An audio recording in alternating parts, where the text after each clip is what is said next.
Hi hello ಎಲ್ರಿಗೂ ಸ್ವಾಗತ ನಿಮ್ಮ ಜೊತೆ ನನ್ನ ಕತೆ ಧಾರಾವಾಹಿಯ ಮುಂದುವರಿದ ಭಾಗವನ್ನು ನೋಡೋಣ ಬನ್ನಿ. ಎಲ್ಲರ ಆಶೀರ್ವಾದ ಬಹಳಷ್ಟು ಮುಖ್ಯ. ಪ್ಲೀಸ್ ಸಬ್ಸ್ಕ್ರೈಬ್ ಮಾಡಿ, ಶೇರ್ ಮಾಡಿ, ಒಂದು ಲೈಕ್ ಕೊಡಿ. ಭೂಮಿ ಯಾಕೋ ಕಣ್ಣೀರಾಗ್ತಾ ಬರ್ತಾಳೆ ರೂಮ್ ಒಳಕ್ಕೆ. ನೋಡಿದ ತಕ್ಷಣ ಅಜಿತ್ಗೆ ಶಾಕ್ ಆಗುತ್ತೆ. ಯಾಕೆ, ಏನಾಯ್ತು ಏನಾಯ್ತು ಕೇಳ್ತಾನೆ ಅವನು. ಕೇಳಿದಾಗ ಅವ್ರು ಏನು ಮಾತಾಡಿದ್ರೆ, ಏನಿಲ್ಲ ಬಿಡಿ. ಸತ್ಯಣ್ಣನು ಕೂಡ ನಿಂತ್ಕೊಂಡು ಅವರು ಕೂಡ ಕೇಳ್ತಾರೆ. ಅವ್ರು ಕೇಳಿದ್ರು ಕೂಡ ನಾವು ಉತ್ತರ ಕೊಡೋದಿಲ್ಲ. ನೋಡ್ ಸತ್ಯಣ್ಣ, ಅವಳು ಏನಾದ್ರು ಮಾತಾಡ್ತಾಳ ನೋಡು, ಅದು ಏನಾಗಿದೆ ಅಂತ ಹೇಳೋದು ಇಲ್ಲ ನೋಡು, ಏನೋ ಹೆಚ್ಚು ಕಡಿಮೆ ಆಗಿದೆ ಅಜಿತ್ ಅಂತ ಹೇಳಿ ಸತ್ಯನ ಅಂತಾರೆ. ಮತ್ತೆ ಹೇಳ್ಬೇಕಲ್ವ ಸತ್ಯಣ್ಣ ನಮ್ ಜೊತೆ. ಭೂಮಿ ಹೇಳ್ತಾಳೆ, ನನಗೇನು ಆಗಿಲ್ಲ, ನಾನು ಹೇಳಲಿಲ್ವಾ, ಏನೋ ಸ್ವಲ್ಪ ಬೇಸರ ಅಷ್ಟೇ. ಸುಮ್ಮನೆ ಬೇಸರ ಮಾಡ್ಕೊಳ್ಳೋ ಅಂತ ಪಾರ್ಟಿ ಅಲ್ವಲ್ಲ ನೀನು ಅಜಿತ್ ಅಂತಾನೆ ನನ್ಬಿಟ್ಟು. ಸರಿ, ಸತ್ಯಣ್ಣ ಅವರಿಬ್ರು ಕೂಡ ಕೆಳಗಡೆ ಬರ್ತಾರೆ. ಕೆಳಗಡೆ ಬರ್ತಿದ್ದಾಗೇನೆ ಸಂಗೀತ ಅಲ್ಲಿ ಟೇಬಲ್ ಎಲ್ಲ ಒರೆಸ್ತಾ ಇರ್ತಾರೆ. ಹಾಗೇನೆ ಅವ್ರ ಕೈಲೂ ಕೂಡ, ಪಲ್ಲವಿ ಕೈಲಿ ಕೂಡ ಕೆಲಸ ಮಾಡಿಸ್ತಾ ಇರೋದ್ ನೋಡಿ, ಅಮ್ಮ ಭೂಮಿಗೆ ಏನಾಯ್ತು, ಯಾಕೆ ಬೇಜಾರಲ್ಲಿದ್ದ, ಯಾಕಮ್ಮ, ಅವಳು ಏನಾದ್ರು ಕೇಳಿದ್ರೆ ಸರಿಯಾಗಿ ಮಾತಾಡ್ತಾನೂ ಇಲ್ಲ ಅದಂದಾಗ ಅದಕ್ಕೆ ಸಂಗೀತ ಇದೆ, ಅವ್ರಿಗೆ ಬೇಸರ ಆಗಿದೆ ಕಣೋ ಪಾಪ, ನೋವಾಗಿದೆ, ಅದಕ್ಕೆ ಅವಳ ಮನಸ್ಥಿತಿ ಸರಿ ಇಲ್ಲ. ಸುಮ್ಮನೆ ಏನಾಗಿದೆಯಮ್ಮ ಅಂತದ್ದು. ರಮಣ್ಣ ಅಷ್ಟರಲ್ಲಿ ಬರ್ತಾನೆ. ರಮಣ್ಣ ಬಂದ್ಬಿಟ್ಟು, ಏನ್ ನಿನ್ ಮಗನ್ ಚಾಡಿ ಹೇಳ್ತಾ ಇದೀಯಾ? ಚಾಡಿ ಯಾಕೆ ಹೇಳಿ, ಅಲ್ಲಿ ನಡೆದಿರೋದನ್ನ ಹೇಳ್ತಾ ಇದೀನಿ ಅಷ್ಟೇ, ನೀವು ಅಮ್ಮ ಸೇರ್ಕೊಂಡು ಏನ್ ಮಾಡಿದ್ರಿ ಅಂತ ಹೇಳಿ. ಏನಾಯ್ತಮ್ಮ, ಅದೇನಾಯ್ತು ಹೇಳಮ್ಮ. ಅವಳ ಪಾಪ ಬಂದು ನಿಮ್ಮ ಅಜ್ಜಿಗೆ ನೀರೆಲ್ಲ ಕೊಡಕ್ಕೆ ಅಂತ ಬಂದಿದ್ಲು, ಜ್ಯೂಸು ನೀರೆಲ್ಲ ಕೊಡಕ್ ಬಂದಿದ್ರೆ ಅವಾಗ ರಮಣ್ ಇದ್ದವನು, ನೀನ್ಯಾಕೆ ತಂದೆ, ನೀನ್ಯಾಕೆ ಕೊಡ್ಬೇಕು ಅಂತೆಲ್ಲ ಹಂಗಿಸ್ತಾನೆ. ಆಗಲ್ಲ ಮಾವ, ನೀನ್ ಮಾವ ಅಂತ ಕರಿಬೇಡ ನನ್ನ, ನೀನು ಎಷ್ಟೇ ಆಗ್ಲಿ ನಿಮ್ಮಮ್ಮ ಕೊಲೆ ಮಾಡಿ ಜೈಲ್ಗೆ ಹೋಗಿರೋಳು ಅಂತವಳ ಮಗಳು ನೀನು, ನೀನ್ ಇಲ್ಲಿ ಶುಶ್ರೂಷೆ ಮಾಡೋದು, ನೀನ್ ತಂದ್ಕೊಡ್ಬೇಡ ನೀನು. ನಂತರ ರೇಟ್ದಾಗ ಅವಳು ಅಳ್ತಾಳೆ. ಅಳ್ತಾ ಹೊರಗ್ ಕೊಟ್ಟೋಗ್ಬಿಡ್ತಾಳೆ. ಅಜ್ಜಿನೂ ಕೂಡ, ಏನೇ ನಿಂಗೆ ಸ್ವಲ್ಪನೂ ಗೊತ್ತಾಗಲ್ವ, ಹಿರಿಯರ್ ಕಿರಿಯವ್ರು ಹೇಗ್ ಮಾತಾಡ್ಬೇಕು ಅನ್ನೋದು ಗೊತ್ತಿಲ್ವಾ ನಿಮ್ಗೆ ಅಂತ ಹೇಳಿ ಅಜ್ಜಿನೂ ಕೂಡ ಅದೇ ರೀತಿ ಬೈತಾಳೆ. ಬೈದಿದ್ದಕ್ಕೆ ಇವಳು ಹೊರ ಬಂದ್ಬಿಡ್ತಾಳೆ. ಅದನ್ನೆಲ್ಲ ಸಂಗೀತಗ ಮಗನ ಜೊತೆ ಹೇಳ್ಬಿಡ್ತಾಳೆ.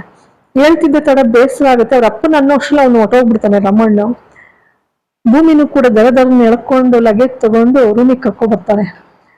ಬಂದ್ಬಿಟ್ಟು, ಅಜ್ಜಿ ಯಾಕೆ ನೀವು ಸುಮ್ಮನಿರಕ್ಕಾಗಲ್ವಾ, ಯಾಕಾಗೆಲ್ಲ ಮಾತಾಡ್ತೀರಾ? ಅಲ್ಲ ಕಣೋ ಅಜ್ಜಿತ್ತು, ಏನು ಇದೆಲ್ಲ ಲಗೇಜ್ ಇಟ್ಕೊಂಡು ಬಂದಿದೆಯಲ್ಲ, ಯಾಕೋ? ಹೌದು, ನಾವಿನ್ಮೇಲೆ ಈ ಮನೆಯಲ್ಲಿ ಇರೋದಿಲ್ಲ. ಭೂಮಿಗೆ ಅಷ್ಟೆಲ್ಲ ಅವಮಾನ ಮಾಡ್ತೇನೆ, ನಾನು ಮೊದ್ಲೇ ಹೇಳಿದ್ದೀನಿ, ಭೂಮಿಗೆ ಏನಾದ್ರೂ ಅವಮಾನ ಆದ್ರೆ ನಾನು ಒಂದು ಕ್ಷಣ ಈ ಮನೆಯಲ್ಲಿ ಇರೋದಿಲ್ಲ ಅಂತ ಹೇಳಿ. ಆದ್ರೂ ಭೂಮಿಗೆ ಪದೇ ಪದೇ ಅವಮಾನ ಮಾಡ್ತಿರಲ್ಲ, ನಾವು ಮನೆ ಬಿಟ್ಟು ಹೋಗ್ತಾ ಇದೀವಿ. ಏನು ಅಜ್ಜಿತ್ತು, ಆಗ್ಲಿಂದ ಸಾಕಿ ಬೆಳೆಸ್ತಂತ ಅಜ್ಜಿನೇ ನಿನ್ ಬಿಟ್ಟೋಯ್ತಿಯೇನೋ. ಅವಳು ನಡೆಯಕ್ಕಾಗದೆ ನಡೆಸ್ತಾ ಇರ್ತಾಳೆ ಅವಳು ಅಶ್ವಿನಿ. ನಡೆಸ್ತಾ ಇರೋದನ್ನೆಲ್ಲ ನೋಡಿ ಜ್ಞಾಪಿಸ್ಕೊಳ್ತಾನೆ. ಹೆಗ್ಲ ಮೇಲೆ ತಲೆ ಇಟ್ಕೊಂಡು ಸಮಾಧಾನ ಹೊಂತಿದ್ದು, ತಿನ್ನಿಸ್ತಾ ಇದ್ದಿದ್ದು ಎಲ್ಲ ನೆನಪಾಗುತ್ತೆ ಅಜಿತ್ಗೆ. ನೆನಪಾಗ ಒಂದು ಕ್ಷಣ ಹಾಗೇನೆ ಮೌನವಾಗಿ ನಿಂತ್ಕೊಂಡ್ರು ಕೂಡ ಅವ್ನಿಗೆ ತಡೆಯೋಕ್ಕಾಗೋದಿಲ್ಲ, ಭೂಮಿಗೆ ಅವಮಾನ ಮಾಡಿದ್ದಾರೆ ಅಂತ ಹೇಳಿ. ಸರಿ ಹಂಗ ಅನ್ಕೊಂಡ್ ಬಂದ್ಬಿಡ್ತಾನೆ. ಅಂದ್ಬಿಡ್ತಾನೆ. ಸರಿ, ಅಜ್ಜಿ ಕೂಡ ಅಳ್ತಾಳೆ. ಅದಂತ ನಾನ್ ಮುಖ್ಯ ಆಗ್ಲೇ ಇಲ್ವಲ್ಲೋ ನಿನಗೆ ಅಂತ ಹೇಳಿ ಬಂದ್ಬಿಟ್ಟು ಈ ಕಡೆ ಭೂಮಿನ ಕರ್ಕೊಂಡು ಹೊರಗಡೆ ಹೋಗಕ್ಕೆ ಅಂತ ಹೋಗ್ತಾನೆ. ಹೊರಟ್ರೆ ಸೈಕಲ್ ತಗೊಳಕ್ಕೆ ಅಂತ ಹೋಗ್ತಾಳೆ. ಇವನು ಬುಲೆಟ್ ಹತ್ರ ನಿಂತಿರ್ತಾನೆ.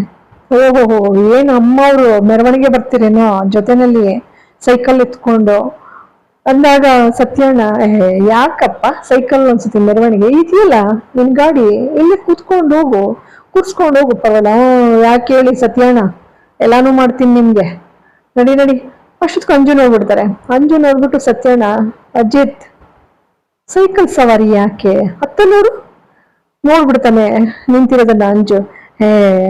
ಚಿನ್ನ ಏನಕ್ಕೆ ಸೈಕಲ್ ಹತ್ರ ಹೋಗ್ತದೆ, ಅವಳು ಭೂಮಿನ ಶುರು ಮಾಡ್ತಾಳೆ ನಾಕನ. ಹಂಗಲ್ಲ ಕಣ್ರಿ, ನಾನು ನೀವು ಕರೀಲಿ ಅಂತ ಹೇಳಿ ಕಾಯ್ತಾ ಇದ್ದೆ ಅಂತ ಹೇಳಿ ಅವಳು ಕೂಡ ನುಣಿತಿದ್ದಂಗೆ, ಬಾ ಚಿನ್ನ ಜೊತೆನಲ್ಲಿ ಹೋಗೋಣ, ಅದೇ ಒಂದ್ ಮಜಾ. ಇಬ್ರು ಬುಲೆಟ್ ಅಲ್ಲಿ ಹೋಗ್ತಾರೆ. ಹೋದ್ರೆ ನಡುಮಧ್ಯದಲ್ಲಿ ಮಳೆ ಬಂದ್ಬಿಡುತ್ತೆ. ಒಂದು ಹಾಲದ ಮರದಡಿ ಕರ್ಕೊಂಡೋಗಿ ನಿಲ್ಲಿಸ್ಕೊಂಡಾಗ, ಈ ಮೆಂಟ್ಲು, ನಿನಗೆ ಹೆಣ್ಮಕ್ಳಿಗೆ ಸಾಮಾನ್ಯ ಮಳೆನಲ್ಲಿ ನೆನಿಬೇಕು, ಆಟ ಆಡ್ಬೇಕು, ಕುಣಿಬೇಕು, ಕುಪ್ಪಳಿಸ್ಬೇಕು ಅನ್ನೋ ಆಸೆ ಇರುತ್ತೆ, ನಿನ್ಗಂತದ್ದು ಏನಿಲ್ವಾ? ಯಾಕಿಲ್ಲ ಸಾಹೇಬ್ರೆ, ನನಗೂ ಇದೆ, ಆದ್ರೆ ಏನ್ ಮಾಡೋದು, ನಿಮಗ್ ಬೇರೆ ಹಿಂಗೆ ಗಾಯ ಆಗ್ಬಿಟ್ಟಿದೆ, ಸೆಫ್ಟಿಕ್ ಆಗ್ಬಿಟ್ರೆ ಆಮೇಲೆ ನಾನು ಒಬ್ಳೆ ಹೋಗ್ಕೊಂಡ್ರೆ ಹುಚ್ಚಿ ಅಂತಾರೆ. ಹೌದಲ್ವಾ? ಹುಚ್ಚಿ ಅನ್ನೋದಿಲ್ಲ ಬಿಡು, ಈಗ ನಾನು ಬರ್ತೀನಲ್ಲ ಜೊತೆಗೆ, ನಾನು ಒಂದು ದಿನಕ್ಕೆ ನಿನ್ ಜೊತೆ ಹುಚ್ಚಿನ ಆಗ್ಬಿಡ್ತೀನಿ ಬಿಡು, ನಡಿ ಹೋಗೋಣ ಅಂತ ಹೇಳಿ ಇಬ್ರು ಮಸ್ತಾಗಿ ನೆನ್ಕೊಳ್ತಾ ಡ್ಯಾನ್ಸ್ ಮಾಡೋಕ್ಕೆ ಶುರು ಮಾಡ್ಬಿಡ್ತಾರೆ. ಆನಂತರ ಅವ್ನಿಗೆ ಅಷ್ಟರಲ್ಲಿ ಏನೋ ಒಂಥರ ಅವ್ರ ಮೇಲೆ ಸೆಂಟಿಮೆಂಟ್ ಶುರು ಆಗ್ಬಿಡತ್ತೆ. ಆ ಮಾಂಗಲ್ಯ ನೋಡಿ ಎಂದೂ ಕೂಡ ಕೈ ಬಿಡೋದಿಲ್ಲ ಅನ್ನೋವಾಗ ಅವನು ಕೂಡ ಆ ಮಾಂಗಲ್ಯ ಹಿಡ್ಕೊಂಡು ಹೇಳ್ತಾನೆ. ಇಲ್ಲಿಗೆ ಒಂದು ಸಂಚಿಕೆ ಭಾಗ ಮುಕ್ತಾಯವಾಗ್ತದೆ. ನಿಮ್ಮೆಲ್ಲರ ಆಶೀರ್ವಾದ ಬಹಳಷ್ಟು ಮುಖ್ಯ. ಪ್ಲೀಸ್ ಸಬ್ಸ್ಕ್ರೈಬ್ ಮಾಡಿ, ಶೇರ್ ಮಾಡಿ, ನನ್ನ ಲೈಕ್ ಕೊಡಿ. ಎಲ್ಲರಿಗೂ ಕೂಡ ಅನಂತ ಧನ್ಯವಾದಗಳು. ಮತ್ತೊಮ್ಮೆ ಮಗದೊಮ್ಮೆ